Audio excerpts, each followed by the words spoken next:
अस्सलाम वालेकुम dear student. तो आज हम करेंगे बायोटेक्नोलॉजी। बायोटेक्नोलॉजी की डेफिनेशन, बायोटेक्नोलॉजी में जो चीदा चीदा डेफिनेशंस हैं वो कौन कौन सी हैं, इसकी थोड़ी बहुत हिस्ट्री देखेंगे। हिस्ट्री के बाद हम चलेंगे इसकी इम्पोर्टेंस के ऊपर। तो बायोटेक्नोलॉजी होती क्या है? बायोटेक्नोलॉजी के कोई अगर आप कोई लिविंग ऑर्गेनिज्म या कोई माइक्रोब या बायोलॉजिकल टेक्निक्स की हेल्प से आप कोई नई इनोवेटिव प्रोडक्ट बनाते हैं या यूजफुल प्रोडक्ट बनाते हैं तो उसको हम बायोटेक्नोलॉजी कहते हैं। ठीक है।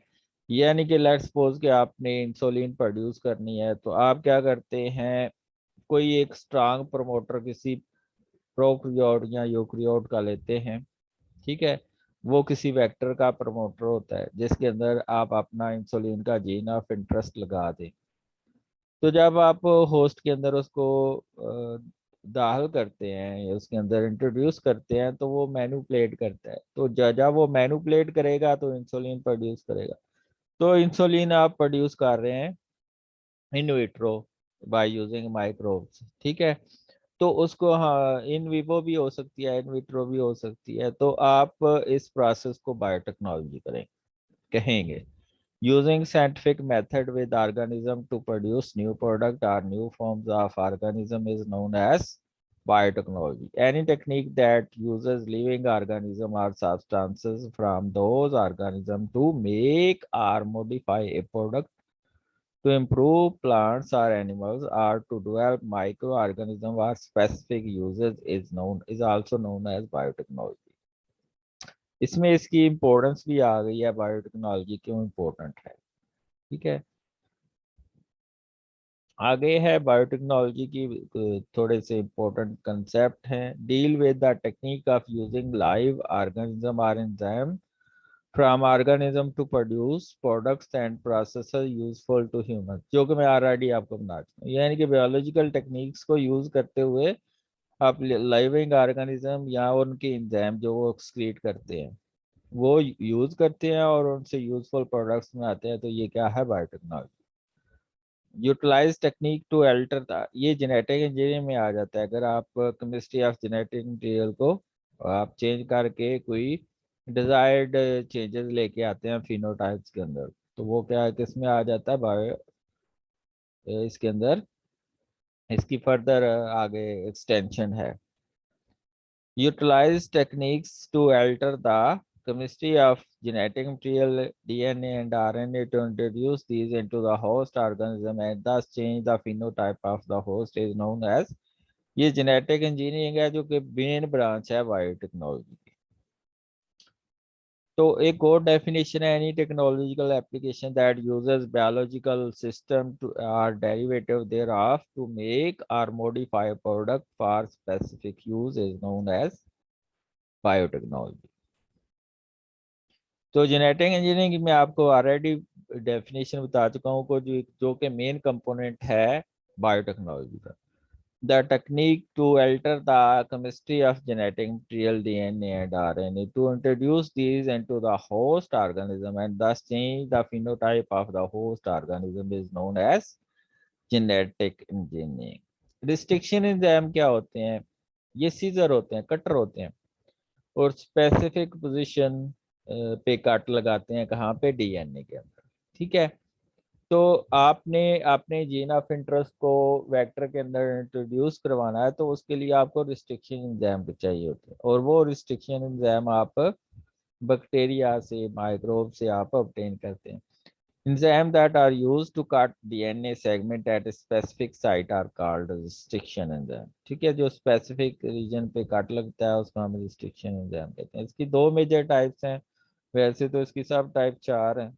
ठीक है। मेरे मेजर टाइप टू है, exonuclease and endonuclease. Exonuclease वो एंजाइम होते हैं, वो रिस्ट्रिक्शन एंजाइम है जो बाहर की तरफ कट लगाते हैं, और एंडो न्यूक्लियोसिस जो अंदर की तरफ कट लगाते हैं।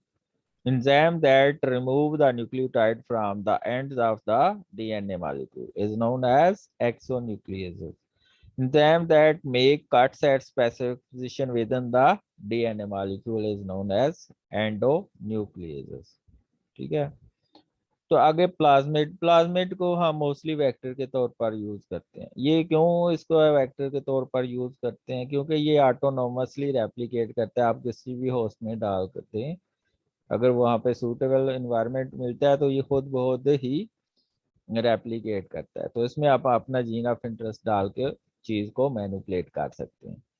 Autonomously replicating circular extra chromosomal DNA of any bacteria is known as plasmid। और ये मोस्टली वेक्टर का काम करता है, कैरियर का काम करता है। वेक्टर्स क्या होते हैं?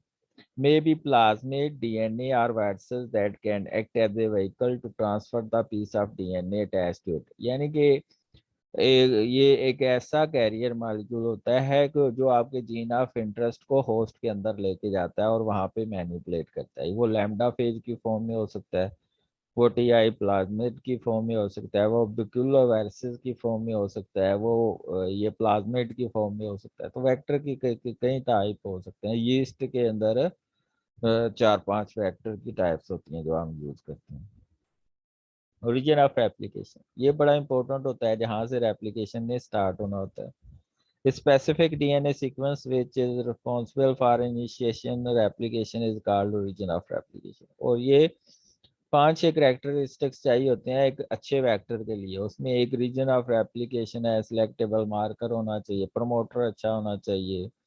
इसके अलावा इसमें जो मल्टीपल क्लोनिंग साइट्स होनी चाहिए। तो ये जो है ओरिजिन ऑफ रेप्लिकेशन एक गुड वेक्टर का पार्ट होता है। पैलिंड्रोमिक न्यूक्लियोटाइड सीक्वेंस, एक अच्छे प्रमोटर के अंदर पैलिंड्रोमिक सीक्वेंस होनी चाहिए। पैलिंड्रोमिक सीक्वेंस वो होती हैं जो ऊपर और नीचे सेम रन होती हैं।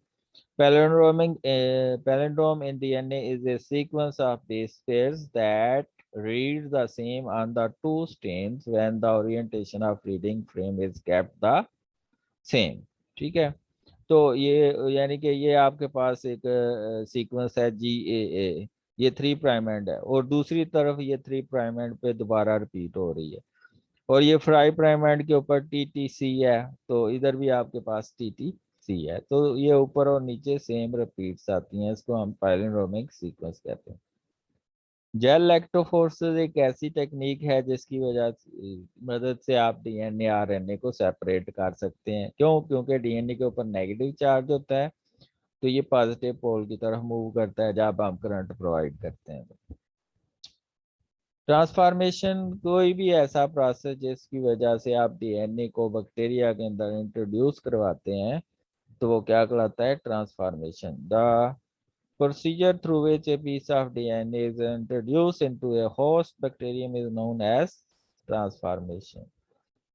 इंसर्शनल एंड इनएक्टिवेशन क्या होते हैं? मसलन जब आपने अपना जीन डालना होता है किसी वेक्टर के अंदर, तो उसका कोई जीन मसलन लैकोप्रोन का जीन निकाल लिया, तो वो लैकोप्रोन जिसका आपने जीन निकाला है उसकी जगह अपना जीन डाला है, तो वो लैकोप्रोन तो इनएक्टिव हो गया।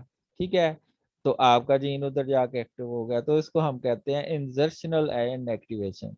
ठीक है, insertional inserting a recombinant DNA within the coding sequence of a functional gene which makes that gene inactive is known as insertional inactivation। मैंने अभी आपको बताया कि अगर आप इंसुलिन का जीन लैकोप्रोन के जीन की सीक्वेंस में डाल देंगे, तो वो लैकोप्रोन तो उसका तो काम खत्म हो गया, लेकिन उसका प्रमोटर यूज हो रहा है, तो इसको हम इंसर्शनल इनएक्टिवेशन कहते हैं। इसको ब्लू वाइट स्क्रीनिंग से आप देख सकते हैं। तो अगर तो आपका जो है जो जीन ऑफ इंटरेस्ट वो एंटर हो गया, तो वाइट कॉलोनीज बनते हैं। और अगर नहीं एंटर हुआ तो लैक प्रोन है, वो लैक्टोज को डाइजेस्ट करेगा, या एसोप्रोपाइल थायो ग्लैक्टोपैरानोसिल को वो डाइजेस्ट करेगा, तो वो ब्लू कलर प्रोड्यूस करेगा।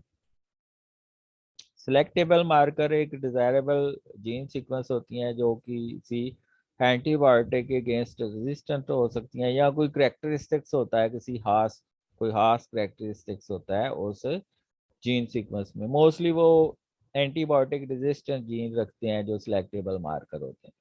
ए gene encoding desirable information useful in identify and eliminating non transformant and selectively permeating the growth of the transformant. For example, antibiotic resistant gene है like ampicillin, penicillin है, कोई भी हो सकता है, हर माइक्रोब के vector का डिफरेंट होता है। माइक्रो इंजेक्शन एक ऐसी टेक्निक होती है जिसकी वजह से डीएनए आप न्यूक्लियस के अंदर इंजेक्ट करते हैं, लाइक डॉली शिप है। तो N a technique in which recombinant DNA is directly injected into the nucleus of an animal cell। तो डोली शीप यानी कि क्लोनिंग के लिए आप फोटोकॉपी किसी ऑर्गेनिज्म या आर्गन या आप किसी सेल की बनाना चाहते हैं तो उसके लिए ये टेक्निक यूज होती है। Gene gun or biolistics, a method by which the plant cells are bombarded with the highly velocity microparticles of gold tungsten coated with DNA। तो अगर आप प्लांट्स के सेल के अंदर अपना डिजायर्ड डीएनए किसके अंदर पैक करके गोल्ड या टंगस्टन कोटेड डीएनए इंजेक्ट करते हैं तो वो उसको हम क्या कहते हैं, जीन का नार बायोलिस्टिक्स। बायोरिएक्टर, बायोरिएक्टर एक ऐसी वेसल होती है जिसके अंदर आप सारे प्रोसीजर कर रहे होते हैं, ठीक है।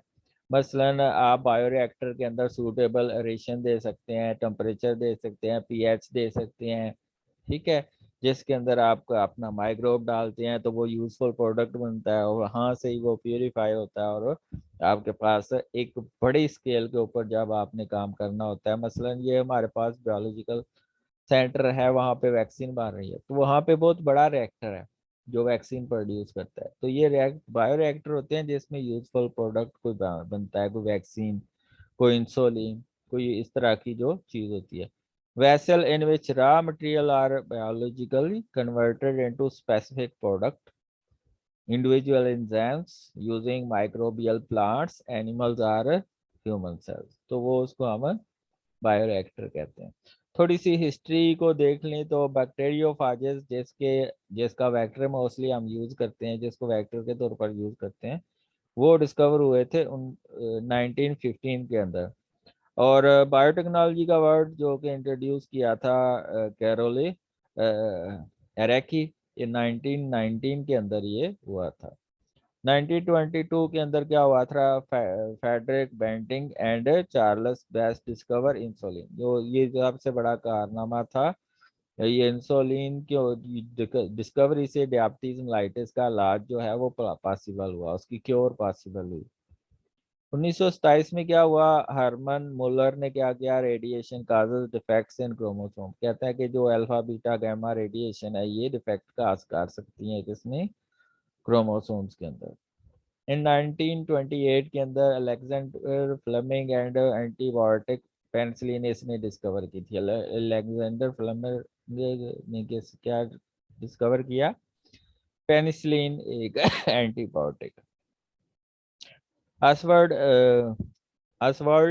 Avery, Colin McDowd, and McCarthy prove that the DNA carries the genetic information। ये उन्होंने वेरियस एक्सपेरिमेंट किए थे और इसको प्रूव किया था कि डीएनए जो है वो जेनेटिक मटेरियल है। 1953 के अंदर वाटसन, क्रेक और विल्किंसन ने जो है वो 3 डायमेंशनल स्ट्रक्चर जो है वो डीएनए का बताया हमें। 1966 के अंदर genetic code for DNA is cracked के 64 जो कॉम्बिनेशन ऑफ 3 न्यूक्लियोटाइड्स हैं वो एक किसी ना किसी अमीनो एसिड को कोड करते हैं या स्टॉप कोडों को कोड करते हैं, ये डिस्कवर हुआ था। 1971 के अंदर क्या हुआ था, first complete synthesis of gene occur, यानी कि पहला जो जीन आपने सिंथेसाइज किया वो 1971 के अंदर हुआ। Stanley Cohen and Herbert Boyer ने क्या किया, परफेक्टेड जेनेटिक इंजीनियरिंग टेक्निक्स। पहले जो है बहुत ज़्यादा फ्लॉज थे टेक्निक्स के अंदर, तो इन्होंने जो है ना टेक्निक्स वो काफ़ी ज़्यादा ठीक किया। इन 1975 के अंदर George Kohler and Cesar Milstein develop the technology to produce monoclonal antibodies. इसमें उसने यूज़ किए थे माउस, ठीक है, और माइलोमा सेल्स, और उसकी मदद से इन्होंने जो है वो मोनोक्लोनल एंटीबॉडी बनाई थी। First FDA approved human insulin was produce in 1982। यहाँ पे फिर डायबिटीज का इलाज शुरू हो गया। 1981 के अंदर first transgenic animals are produce in the form of a mouse. Then the polymerase chain reaction was discovered by Kary Mullis 1983 के अंदर। 1983 के अंदर फर्स्ट कम्बिनेट वैक्सीन जो डेवलप हुई वो हेपेटाइटिस बी की थी, ठीक है, जिसमें क्योर हुआ हेपेटाइटिस बी। और 1986 के अंदर first anti cancer drug interferon जो कि बहुत कारआमद होती है वायरल डिजीजेस के अंदर। जेनेटिकली मॉडिफाइड रेजिस्टेंट जो है टोमेटो स्पीशीज डेवलप हुई 1987 के अंदर। 1994 के अंदर first genetically modified organism product was sold in the USA. तो वो टोमेटो केचप था जो कि सबसे पहले सोल्ड हुआ। 1997 के अंदर क्या हुआ कि फर्स्ट जो है एनिमल क्लोन हुआ जिसको हम डॉली शेप, हालांकि वो 3-4 साल जिंदा रही लेकिन वो बिल्कुल फोटोकॉपी थी अपने पेरेंट्स की। 1998 के अंदर क्या था, human embryonic stem cell lines are establish, और ये सबसे बड़ा कारनामा था। इन 1999 के अंदर the human genome project is launch, और ये फर्स्ट ड्राफ्ट इसका कब कंप्लीट हुआ, 2002 के अंदर। 2003 के अंदर क्या हुआ था, जो सार्स डिजीज आई थी जिसको हम सीवियर एक्यूट रेस्पिरेटरी सिंड्रोम, जो कि कोविड की तरह की एक डिजीज थी, उसका जो जीन है वो सीक्वेंस हुई। फर्स्ट क्लोन पेट जो आया वो 2004 में आया, वो in the form of cat आया। 2006 को देखें तो recombinant vaccine against human papilloma virus जो है वो डेवलप हुई। 2010 में मलेरिया रेजिस्टेंट मॉस्किटो जो है वो उसको काट किया क्रिस्पर टेक्नोलॉजी की मदद से। तो रिसेंट ब्रेक थ्रू क्या है इसमें बायोटेक्नोलॉजी में, improve nutritional quality of food, targeted cancer therapy हम कर सकते हैं, जीन थेरापी इसके जरिए कर सकते हैं। क्रिस्पर से हम जो मालिकुलर मशीनरी होती है माइक्रोब्स की, जिसको क्रिस्पर खासकर बैक्टीरिया की, ये आरएनए को काट करते हैं तो इसको हम यूज करके अपने जीन को मॉडिफाई कर सकते हैं। माइक्रोबियल बायोटेक्नोलॉजी क्या है कि माइक्रोब्स की मदद से या तो आप एंजाइम बनाते हैं या कोई यूजफुल प्रोडक्ट बनाते हैं, तो उसको हम माइक्रोबियल बायोटेक्नोलॉजी, या कोई अगर वेस्ट है तो वेस्ट को हम ट्रीट करते हैं माइक्रोब के जरिए या एंजाइम्स के जरिए। ये जो ट्रीटमेंट है bye enzyme and microbial agent, ये भी माइक्रोबियल बायोटेक्नोलॉजी के अंदर आता है। वेस्ट को हम ट्रीट करते हैं। एग्रीकल्चर बायोटेक्नोलॉजी में हम डिजीज रेजिस्टेंट वैरायटीज बनाते हैं प्लांट्स की, जिसमें कम डिजीजेस हों, जिसकी वजह से पैदावार बढ़ जाती है पर एकड़, ठीक है। इसके अलावा रेजिस्टेंट प्रोवाइड करते हैं डिजीजेज एंड इंसेक्ट के against food with higher protein, यानी कि ऐसे जीन डाल देते हैं जिसकी वजह से प्रोटीन और विटामिन की कंटेंट बढ़ जाती है। Direct developed and grown as a plant products, और उनको फिर यूज किया जाता है। These better plants ultimately reduce production cost to help feed the growing world population. Animal technology biotechnology क्या है, animal as a source of medically valuable protein use हो सकती हैं, लाइक एंटीबॉडीज हम यूज कर सकते हैं एनिमल्स की। ट्रांसजेनिक एनिमल्स बना सकते हैं जिनकी मसलन ग्रोथ हार्मोन का जीन डाल के उसकी ग्रोथ को हाइपर कर सकते हैं ज्यादा प्रोटीन लेने के लिए। मुर्गी के लिए अंदर जो है ना ऐसे जीन्स डाल देते हैं जिसमें एग का जो साइज है वो बढ़ जाए, उसकी मीट प्रोडक्शन बढ़ जाए, ठीक है। एनिमल एज इम्पोर्टेंट मॉडल इन बेसिक रिसर्च, ऐसे जीन नॉकआउट एक्सपेरिमेंट में क्या है कि जो डिजीज काजिंग जीन्स हैं उनको हम वो पोर्शन निकाल लेते हैं, तो जीन नॉकआउट उसको कहते हैं, और उसकी जगह नॉर्मल जीन रिप्लेस कर दें। Design and testing of drugs and genetical therapies, उसको उसके अंदर हम यूज कर सकते हैं। एनिमल क्लोनिंग के अंदर बायोटेक्नोलॉजी को हम यूज कर सकते हैं। फोरेंसिक बायोटेक्नोलॉजी क्या होता है, जैसे कि डीएनए फिंगरप्रिंटिंग, मैं आपको बताया कि 99.9% जो है वो तकरीबन साहब की जो डीएनए सीक्वेंस है पूरे ह्यूमन पॉपुलेशन की वो सेम होती है। ओनली 0.1% जो है 0.1% से भी कम जो है वो डिफरेंसेस आते हैं ह्यूमंस टू ह्यूमन। तो हम उनको डिफरेंसेस को देख के हम बता सकते हैं कि ये क्राइम किसी ने किया है या ये बच्चा इसका है, या पैटर्निटी इश्यूज को सॉल्व कर सकते हैं।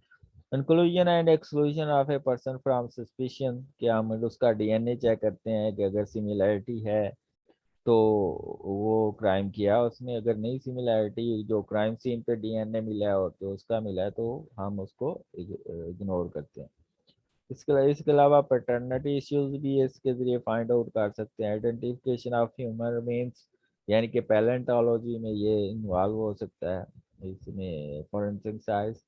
इंडेंजर स्पीसीज की आइडेंटिफाई करना है तो हम बायोटेक्नोलॉजी यूज करते हैं फॉरेंसिक की।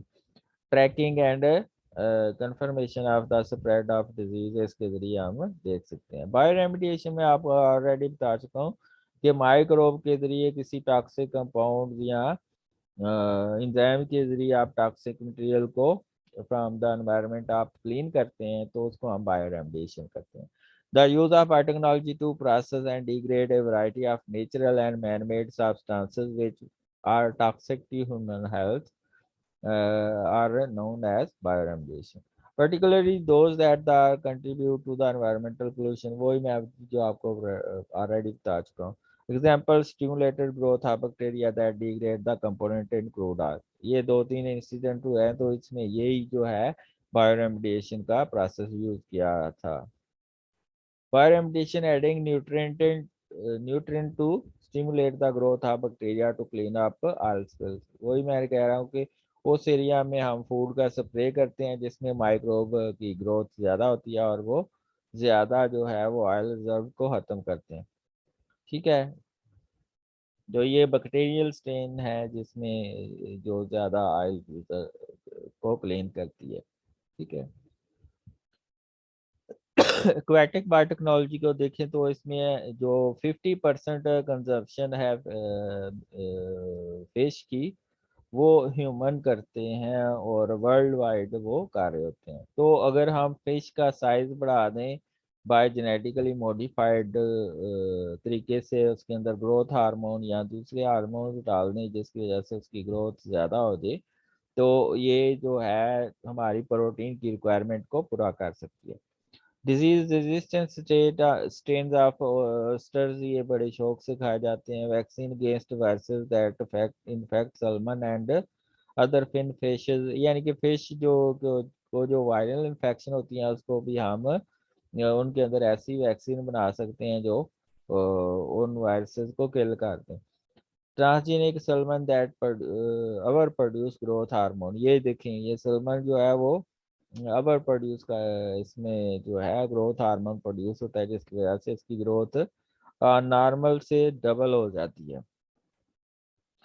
Bio prospecting rich and valuable sources of new genes, protein and metabolic processes with important application for human benefits. तो हम कोई ऐसी चेंजेस लेके आते हैं जीन्स के अंदर जिसमें प्रोटीन के ऐसी बनती हैं जो ह्यूमंस के लिए अच्छी होती है। Marine plankton and snails found to be rich source of anti tumour and anti cancer agent.